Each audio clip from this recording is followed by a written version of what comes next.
All right? Yeah. Pretty good show so far, I have to say. Yeah. All right. Well, we're going to keep things going now. This next young woman, she is just taking things by storm. I performed with her a couple of times. This is her maiden voyage to the Zanies stage here, so I know we're all going to make her welcome and feel good tonight. Am I right? All right. Ladies and gentlemen, please help bring to the stage my friend Samantha Ciappone.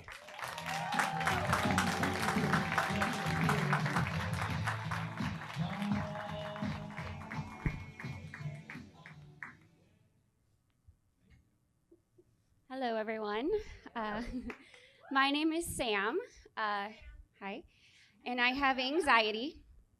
My anxiety follows me everywhere, sort of like an emotional support animal. Except instead of supporting my emotions, it just completely slaughters them. And then it asks me a bunch of questions that if I knew the answers to, I wouldn't leave my house in the morning. So I guess you could say it's more like an emotional annihilation toddler, if you will. I'll be getting ready for work in the morning, and my anxiety will sneak up behind me and just go off. Like, what are you doing? Where are you going? Will there be people there? Do you know who they are? Do they know who you are? Is it? Why are you wearing so much makeup? Where do babies come from? Is that what you're wearing? Till finally, I'm like, oh, forget it. I'm going back to bed. And that is now what we call a mental health day. Since this thing follows me everywhere, I've had to put certain practices into place to avoid getting myself into awkward situations. For example, I put labels after people's names in my phone so that when I want to text Kate, my sister, I don't accidentally text Kate from work. Like, I think the last text I sent to my sister was a picture of a lump on my boob.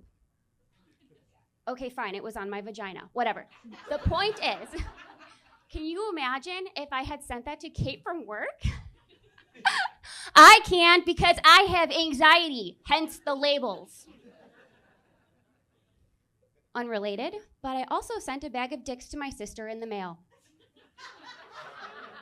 Did you know you can do that?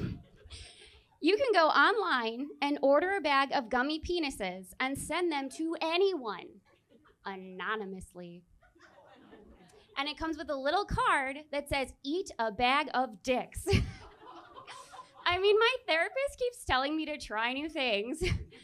And the day I sent a bag of dicks to my sister, I was trying to be a bitch. And it worked, so I nailed it. Speaking of my therapist, her name is Pam. When I put her in my phone, I put Pam, therapist, right?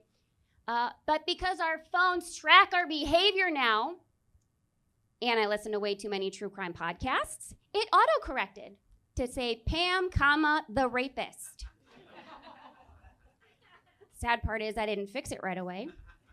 And then I forgot I set my phone to announce calls in the car. Sure enough, one day Kate from work was in my car, and out of nowhere, we hear British Siri announce through the speaker, Pam, the rapist is calling. Needless to say, Kate from work had some questions. I do love my therapist, by the way. The first time I ever met her, I was explaining all of the anxiety I was feeling over pretty much everything. And she looks at me and she goes, you know, Samantha, it sounds like your fight or flight response is always active. And like, I was new to therapy and young. Fight or flight sounded like a game to me. You know, kind of like throw burrito, except instead of throwing stuffed burritos, you're throwing punches, and the other person gets to decide if they want to fight you or flee. So I'm like, fight or flight? That sounds fun. What's that? And she just deadpans and goes, your brain thinks you're being attacked by a tiger all the time. She explained further that my brain thinks that my life is in danger all the time, so it shuts down in order to conserve energy so that all of my energy can be put towards saving my life. So instead of thinking logically and doing things that would actually help me relax, like painting or hiking, my brain shuts down and my little sister ends up with a bag of dicks from an anonymous donor. I don't know. That's it for me, guys. Thank you.